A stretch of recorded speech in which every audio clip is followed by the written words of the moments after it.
ఓం శ్రీ మాత్రే నమః. హాయ్ అండి అందరికీ. అందరూ బాగున్నారా?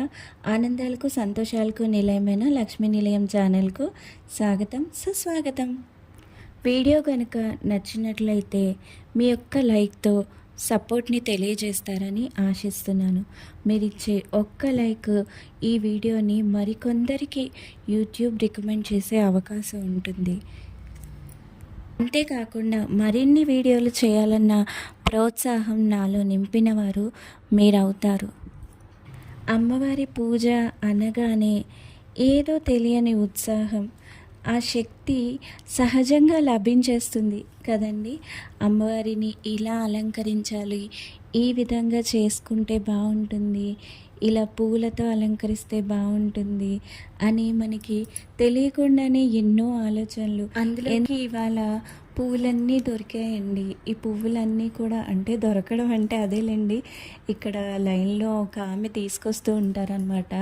మల్లెపూలు, గులాబీలు, సంపంగులు ఇవన్నీ దొరికేసరికి ఇంకా ఎంత త్వరగా అమ్మవారిని అలంకరించేయాలి, ఇలా పెట్టుకోవాలి, ఇలా చేసుకోవాలి అని ఎన్నో ఆలోచనలు. నేనైతే టీవీలో కనకదార పెట్టుకొని ఇలా పూజ అంతా కూడా చేసుకున్నానండి. నెమ్మదిగా అలా పువ్వులు పెట్టి అలంకరించుకుంటూ ఉంటాను. నాకు సాయంత్రం అయితే కొంచెం సమయం ఉంటుంది కాబట్టి సాయంత్రం పూట నేను కొంచెం టైం తీసుకొని చేస్తానన్నమాట. ప్రసాదం అయితే మార్నింగే ప్రిపేర్ చేశాను, అది మరో వీడియోలో అయితే మీతో షేర్ చేసుకుంటాను. అమ్మవారి గురించి చెప్పుకోవాలంటే ఎన్నో ఉన్నాయి, ఎన్నో కథనాలు ఉన్నాయి కదండి. మనకు చెప్పుకోవటానికి ఎన్నెన్నో కథనాలు ఉన్నాయి, అన్నీ కూడా చాలా వరకు తెలిసినవే. దేవి సకల సృష్టి స్థితిలయ కారక మూల శక్తి.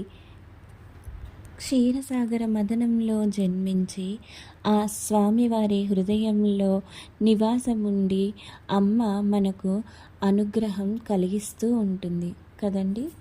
అమ్మవారి మరో స్వరూపం ఆ సీతమ్మవారు. అగ్ని పునీత సీత, సహనానికి మరో పేరు సీత. భూమిపుత్రిక అయిన ఆమె నేల తల్లి సహనాన్ని, దృఢత్వాన్ని పుణికి పుచ్చుకుంది. ఆత్మీయులతో ఆహ్లాదంగా గడిపే అవకాశం ఉన్నప్పటికీ భర్త వెంట అరణ్యాలకు బయలుదేరిన ధీర వనిత. రావణ లంకలో అశోకవనంలో గడిపిన కాలం సీత మనో నిబ్బరానికి నిలుపుటద్దం. చుట్టూ భయానక రాక్షస స్త్రీలు బెదిరిస్తున్న, రావణుడు ప్రలోభ పెడుతున్న తనదైన వ్యక్తిత్వాన్ని, రాముడిపై విశ్వాసాన్ని విడిచిపెట్టలేదు. లోకం దృష్టితో తన శీలాన్ని శంకించిన భర్త కళ్ళ ముందు అగ్గిలో దూకి మొగ్గలా లేచిన అగ్ని పునీత సీత. రెండోసారి అడవుల పాలైన సీత గర్భవతి, పైగా ఒంటరి అయినప్పటికీ స్థిత ప్రజ్ఞతతో తనను తాను దృఢమైన తల్లిగా మలచుకుంది. శస్త్ర విద్యల్లో తీర్చిదిద్ది భవిష్యత్తులో రాజ్యపాలనకు వారిని సంసిద్ధుల్ని చేసింది. కర్తవ్యం ముగిసిన మరుక్షణం తన జీవితానికి తానే సరిహద్దు నిర్ణయించుకుంది. రాజీ పడని స్థిరత్వంతో తల్లి భూదేవిలో ఐక్యమైంది. ఎంతటి సహనంతో ఆ సీతమ్మ వారు శ్రీరాముని వెంట అడవులకు వెళ్ళి అన్ని కష్టాలను అన్నీ ఓర్చుకుంది. కానీ ఇప్పటి రోజుల్లో అలా ఉంటున్నారా అండి? పూర్వం అయితే ఉమ్మడి కుటుంబాలు, కనీసం 3 తరాల వారు ఉండేవారు. ఇప్పటి రోజుల్లో అసలు అలా కలిసి ఉండేవారే కనిపించట్లేదు కదండి.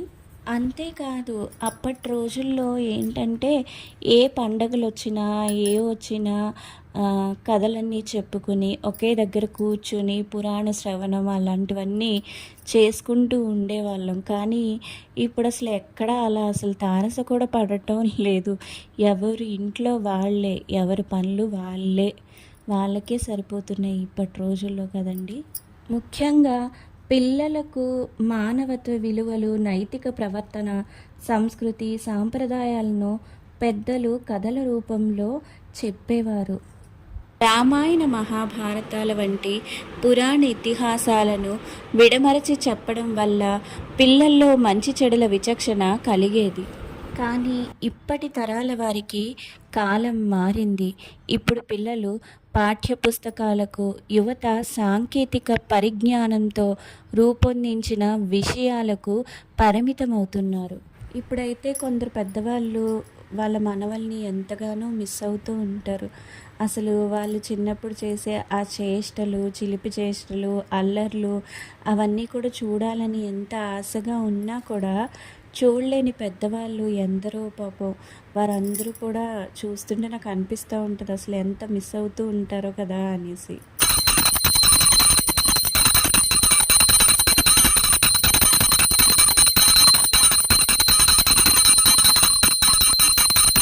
ఇదండి ఇవాల్టి వీడియో. మళ్ళీ మరో మంచి వీడియోలో కలుద్దాం.